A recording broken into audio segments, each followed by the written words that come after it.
Hello mga kapreni, tatlong ingredients lang, meron ka ng masarap na dinner.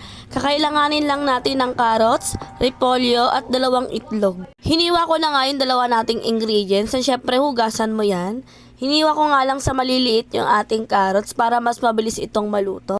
Una ko na ngang niluto yung itlog, dapat po scramble yung pagkakaluto dyan. Pero hindi natin siya pabilog na lulutuin na. Ganyan po siya, haluin po natin ito. At hindi po natin siya lulutuin na maigi. Half cook lang po natin ito. Dapat mo ganyan lang at set aside na natin. Magisa muna tayo ng sibuyas at bawang. Siyempre, antayin natin ito mag golden brown ha. Para mas sumarap yung ating gulay na lulutuin. Ayan, nag golden brown na. Isalang na natin yung ating carrots. At siyempre, haluin lang natin ito ng sandali bago natin ilagay yung susunod na gulay. Ayan, ilagay na natin yung ating repolyo. At syempre mga kapreni, huwag natin kalimutan yung pampalasa. Lagyan lamang natin ito ng pamintang pino. 2 pampalasa lamang yung ilalagay natin dyan. At syempre yung ating may wagang magic sarap, baka naman. At haluin na natin ito.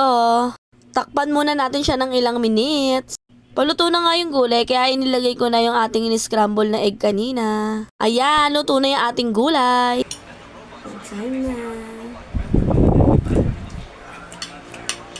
For watching mga kapreni, babo!